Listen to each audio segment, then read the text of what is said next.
Penn State fans, we are back. The bye week is over for Penn State. Johnny McGonigal and myself, Bob Flounders, are here.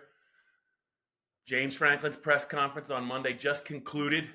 We're getting a live update to you right away after we posted some stories.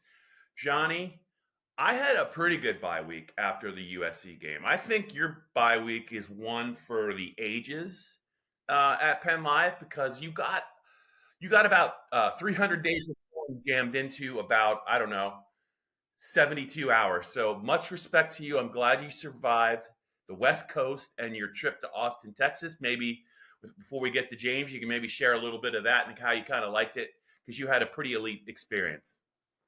Yeah, Bob, I was able to stay in LA for a little bit after the Penn State USC game and worked from there, stayed with some family out there. Went down to Austin, Texas on Thursday, and then went to the Texas Georgia game with some family members, and it was a great time. Austin knows how to do a big game right. The bar restaurant scene was really cool. If you're ever in Austin for a Texas game, make sure you go to Schultz's Beer Garden. That place was awesome. They had all the German beers, they had brats, they had the whole bit, and it was just Oh, really cool. It was just a really cool experience, really cool town. Happy I was able to do that, and happy that we're back into a game week though, and a big game this upcoming weekend. No doubt we'll be enjoying Madison and Penn State, potentially will as well on Saturday night at Wisconsin. yeah, Johnny. So we'll dig into what James had to say because we hadn't really had a chance to hear from them. I know he was available after practice, and I think Max got him last week. But I also want to get to your AP ballot, kind of what you thought, maybe your college football playoff thoughts. I know you do a lot of good work on that, but you wrote about KJ Winston and maybe whether or not Penn State fans will see him on the field for the rest of the season and maybe for his career. He's a talented third-year player who's already getting NFL draft buzz. James was asked about a lot of different stuff, talked about Wisconsin, but why don't we just lead with what you wrote about? Kevin Winston, I think, injured, long-term injury suffered, I believe, in the Bowling Green game. Have not seen him since. Heavy workload for Jalen Reed, his running mate at safety, but James did kind of address kind of where Winston is at. Yeah, James was asked directly by Mark Wogan. Yeah, sorry, Mark Wogan Rich, with SI about Kevin Winston Jr. And if the star safety will play again this season for Penn State. And James kind of just leaned back on what he said in mid-September that KJ is out with a long-term injury. This is the thing that James has been doing recently, especially with the 12-team playoff and a potentially longer season for Penn State. He's Mm-hmm. siding on the side of caution, really erring on the side of caution on announcing something as a season-ending injury because if you get injured early enough, whether it's in spring, fall camp, or even in KJ's case, week 2. There's a chance you can come back. And so James is sticking to that, though, long-term injury. He didn't say that KJ will be back. He didn't say that he won't be back. But Penn State would certainly love to have him back. Like you mentioned, Bob, a projected first-round pick by some entering the season at safety, a really talented player, someone that Penn State had obvious designs on being a big part of their defense. He was a captain, named a captain by his teammates in the preseason. And, without KJ in there, it has forced Jalen Reed to play a more traditional safety position, which we know coming into the year with Tom Allen as the first-year defensive coordinator employing a 4-2-5 look with an extra DB, that lion position is what we expected Jalen Reed to play pretty exclusively, with Winston and Zaki Wheatley as the traditional safeties. That's forced, that being Winston's injury, has forced Jalen into a more traditional safety position, but he's been playing really well. Last week was named the midseason AP All-American, second team. Tyler Yeah. Warren, first team on that. So Jalen's been playing well. Zaki has made his plays. The fourth down stop against UCLA comes to mind. Dejon Lane, the true freshman, Yeah. has been getting in there and playing some snaps. But man, if they can get Winston back, they would love it. But at this point, it's pretty unclear whether or not he'll suit up again for Penn State. Yeah, I think James also said he did visit. I think he and Anthony Poindexter, the safeties coach, I think they visited.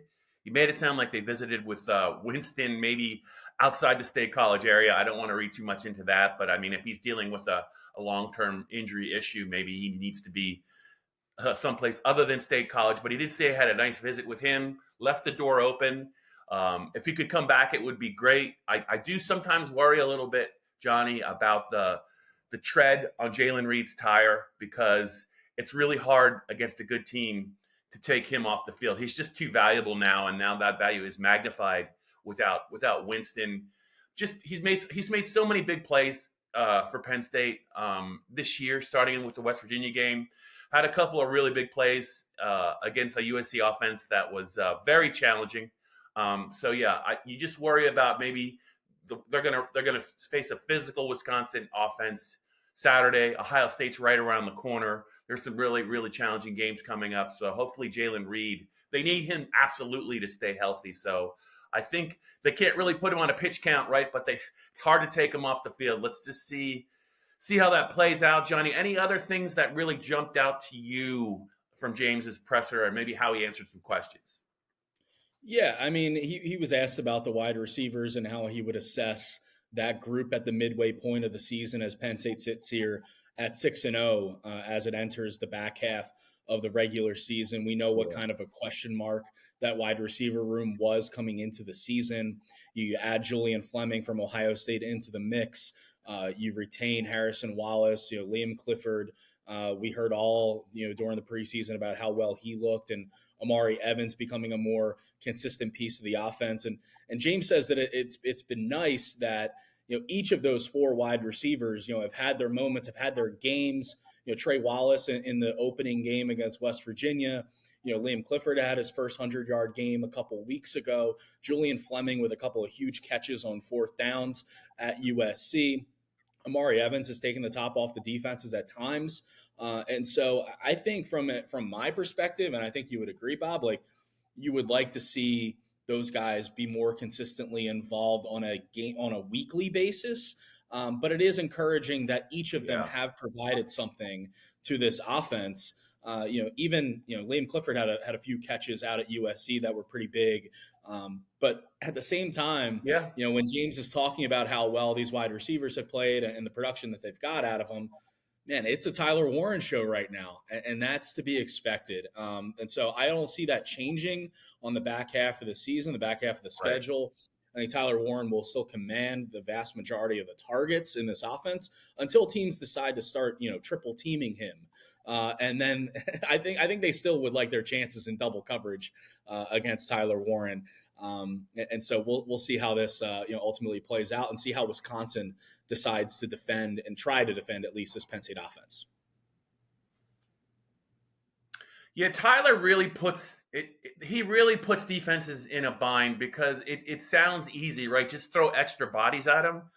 But he's a big athlete who knows how to find the open spaces. He catches just about everything thrown his way. He knows how to kind of position his body, even when defenders are closing in on him. It's just really hard to slow him down. He can run after the catch. They have to worry about him in other roles as well.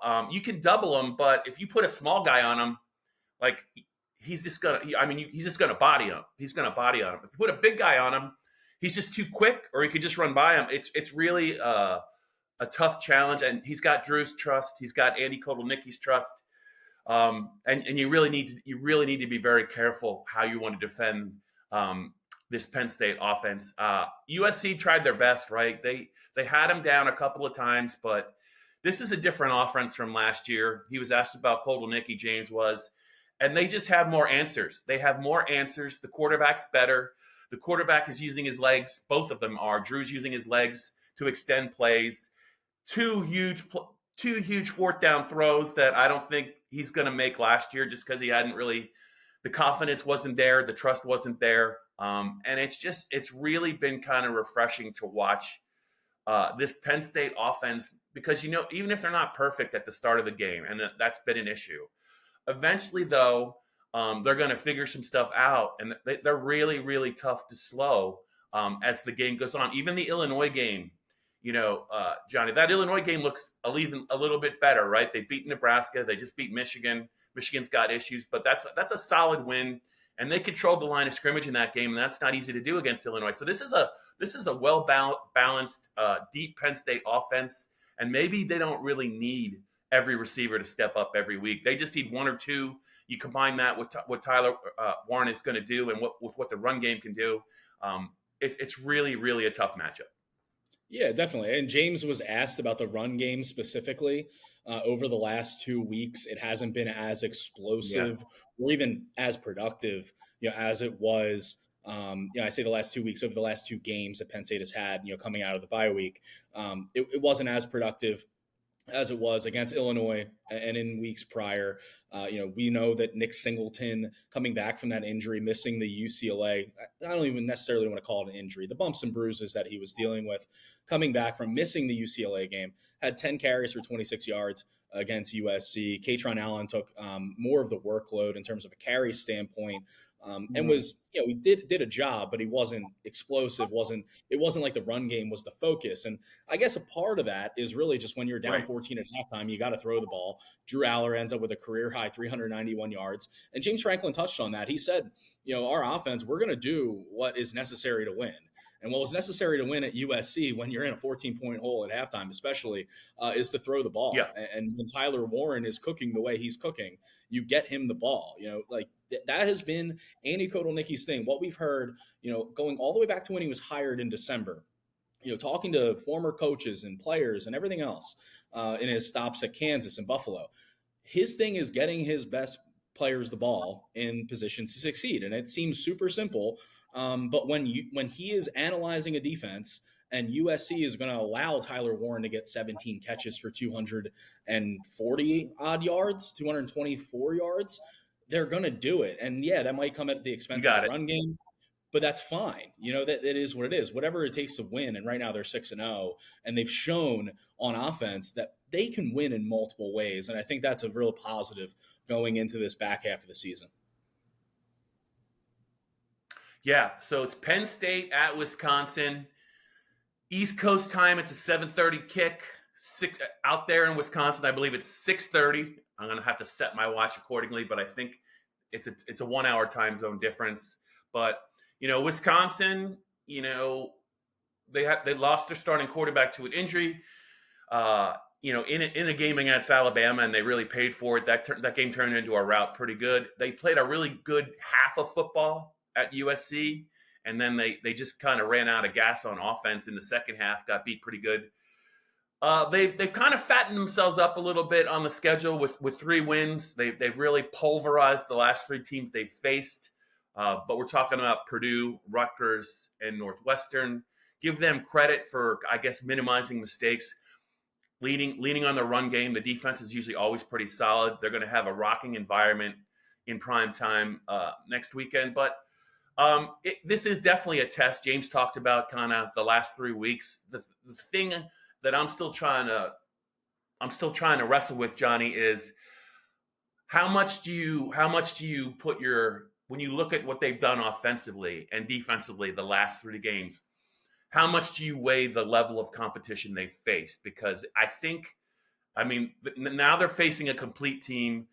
They faced a pretty complete team in Alabama. It didn't go well at home. So I'm trying to weigh the pros and cons of what I've kind of seen and the stats from the last 3 games from Wisconsin. Yeah, I think you have to consider the competition when you're looking at their production and what they've been able to do. At the same time, I look at an offense that you mentioned, Tyler Van Dyke, their quarterback, the Miami transfer. He gets hurt in that Alabama game, and Braden Locke has come in and has played well. He's settled in. Their backup quarterback has settled in and played well. Tawee Walker, their running back, has been uber productive. And again, it's like, okay, they're playing against Purdue, and Rutgers has not looked like the Rutgers we thought it was going to look like. And I know that might seem like a laughable statement, like in a vacuum, but I think coming into this season, and the way Rutgers started the season. We expected this to be a better Rutgers team than what it has turned out to be. And Wisconsin took full advantage of that and did the same against Northwestern. And Northwestern, we know, is a bottom feeder in the Big Ten. Purdue has not been good this year. So it's difficult. You watch the tape and you're like, wow, they're looking better. They're looking more productive. And from an offensive standpoint, specifically running the ball a hell of a lot better with Walker. But it's you have to consider who they're playing and who they're going up against, what kind of defenses they're going up against. This Penn State defense is a hell of a lot different than what Northwestern threw at them, what Rutgers threw at them, and what Purdue threw at them. So it's still going to be a test, right? You mentioned the atmosphere. Camp Randall Stadium is going to be rocking. And coming off a bye week, you don't want this to be a trap game. You don't want to, go down early again. Before you have this Ohio State game that was already, we kind of knew it was going to be a big noon kickoff. But it's a potential top 5 matchup, Big Ten title, CFP implications, and the last thing you want to do is go on the road and lay an egg against a team that, even with the competition they're playing against, is riding high right now. Out of money, I know. 20 of you, and you're rich as hell. We're going to give you tax cuts. We're going to pay you. I am not rich as hell. I work hard. I scrape to get by. Donald Trump wants to give tax breaks to billionaires, but Kamala Harris has plans to help us. She's going to crack down on price gouging and cut taxes for working people like me. I voted for Donald Trump before, but this time I'm voting for Kamala. Yeah, Johnny, and the line I think opened at 7.5. We'll see where it goes. We'll see where the money heads. But Johnny, I think it's. I just think that this Penn State team, like I said earlier, they just they're a more complete team. They have a lot of answers. I think they can adjust on the fly better than, say, the last year's team did on offense. Last year's team gets behind 2 touchdowns, Johnny, to USC on the road. It's all over. They got no shot to come back in that game, and Penn State got it done. I think it's a great matchup. You mentioned the Ohio State game. No surprise, it's going to be a noon kickoff. There's a lot of eyes that are going to be on that. But first, Johnny, they got to clear this hurdle. They got to play well. I think they will get. Obviously, Wisconsin's trying to restart their season, much like USC did against Penn State. They knew if they win that game, it's a defining moment. Unfortunately, they didn't win that game, and now it looks like the air's out of the USC balloon. They just lost at Maryland, terrible loss. But Wisconsin's gonna, I think, it's going to be a real physical test. We'll see how Penn State does. I wanted to just segue here on the blue-white breakdown. Penn State entered the weekend number 3, and you were at the marquee game. You got to see both teams, Texas and Georgia, close up.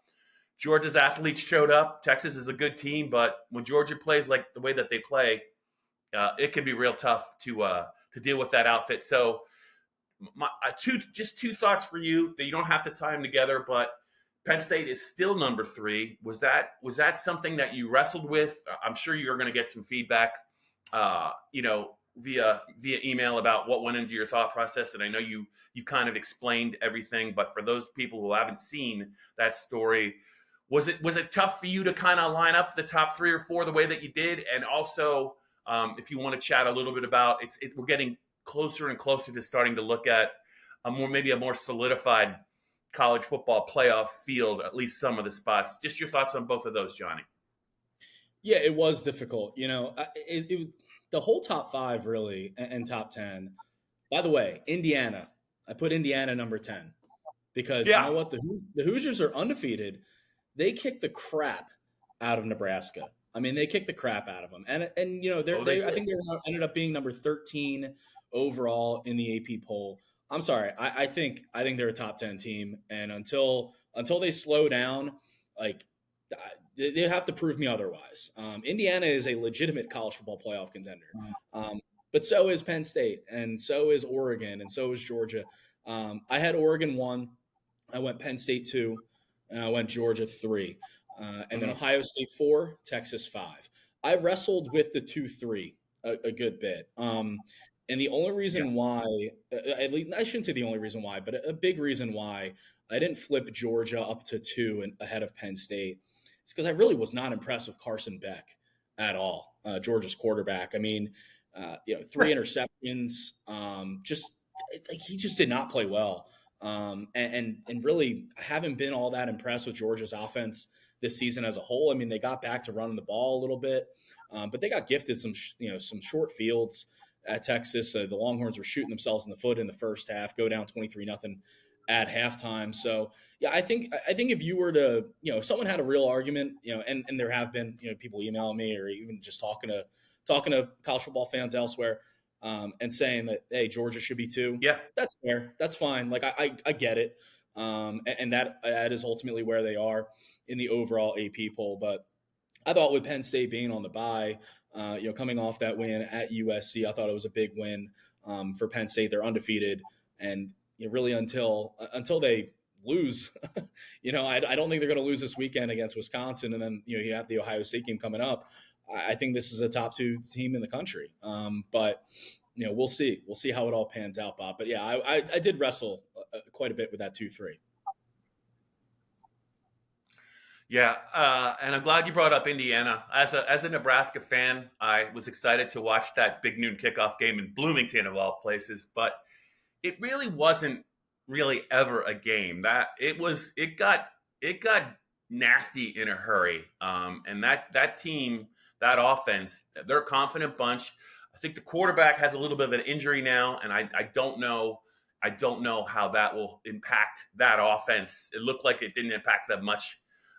Like against the Nebraska defense, I thought that was actually fairly good going into the game, but I was wrong about that. So you got to give Cignetti a lot of credit, man. A lot of credit. I just think they believe. It's a good scheme, and they're pretty good defensively. I mean, that's the other thing. They tackled well in that game. They made some big stops on 3rd and 4th down. They had a 4th down interception that really sealed the deal when Nebraska was trying to go in. They're going to be they have 6 games left, right? Whatever, 5 games left. I don't know if they had their second bye yet, but there are some guaranteed wins on that schedule the rest of the way too. It's kind of refreshing to see. But yeah, I'm glad you had them where you had them. They've been impressive in every game they played, and I just think it's going to be fun to watch that play out. So kudos to IU. Johnny, anything else on your must discuss list as far as just looking at what James said, and maybe some thoughts on maybe how you think this Wisconsin game might play out? I know we're not giving out predictions now, but I'm still trying to wrestle. I'm still wrestling with how I think this game's going to go in terms of, will it be a high scoring game? Will it be a low scoring game? Will it be like, does it matter if Penn State doesn't start fast on offense this time? I mean, all those things are like kind of bounding about in my brain, and I'm not sure quite. I don't see how the entire 60 minutes play out yet, but I'm sure you have some thoughts. Yeah, I'm the same way in terms of a prediction or anything like that. Not there yet, but just tying in though the Penn State Wisconsin game with something else that James Franklin was asked about at his Monday press conference was the linebackers. This is a group that is pretty thin. It's pretty thin, and they've had some injuries, bumps and bruises. Kavion Keys no longer with the team. I think hurt that depth. Tony Rojas and Kobe King are really the unquestioned guys as the starters. Tony Rojas has some serious talent. We know that in terms of the speed, power, instincts. He's still a sophomore. And I think watching back that USC game, there were times that showed up, being out of position. Even Tom Allen, when we talked to him last week over Zoom, he mentioned that the 75-yard touchdown run that USC had to open the scoring. Tony was in no man's land, just not really doing a whole lot of anything, completely out of the play. So I don't think that Wisconsin's offense is going to test this defense as much as USC did in the way that Lincoln Riley schemed things up, particularly in the first half. But at the same time, when you're going up against Wisconsin, you're going up against a running back as productive and talented as Walker. I think these linebackers will be tested more specifically. And Tony Rojas is going to have to play a really good game. Kobe King, who I think has been pretty damn good, over the course of the first 6 games, is going to have to be good as well. Yeah. Good point on Rojas. Totally agree. The talent's there. he needs a little bit more seasoning. He wants to make. I think he wants to make the play on every play, and maybe just a little bit. He can't make the play on every play. You just got to kind of stay home when you need to stay home. I think that will come. He's got good instincts. It's just a matter of time. Maybe this is going to be a game where he'll be busy and Kobe will be busy. So maybe this will be a game where he's a little bit more consistent. But man, he gets there in a hurry when he sees it, and he's a fun player to watch. And the upside is off the charts for that guy. So I think you're going to see him in the second half of the season just continue to get better and better as the game kind of slows down for him. And he reads his keys, and there's a lot to that, to playing linebacker at Penn State. So we'll just see how Tony does in Madison. Johnny, I'm curious to see how you're going to turn out in Madison as well. You certainly got your money's worth in the greater Los Angeles area. You've already raved about the German beer in the greater Austin area. So we all know what Wisconsin's known for. So I expect there's going to be an update for the Penn State fans when we get together next week to talk about Penn State, Ohio State on the Monday before the game. But Johnny, it's good talking with you. If you're ready to go, I'm ready to go. Fans, you can check us out on Spotify, everywhere else you get your podcast. I'll be on with Max later in the week. I think, Johnny, you might be on with Max as well. But we're just getting started here on Wisconsin Week. Johnny, great chatting with you.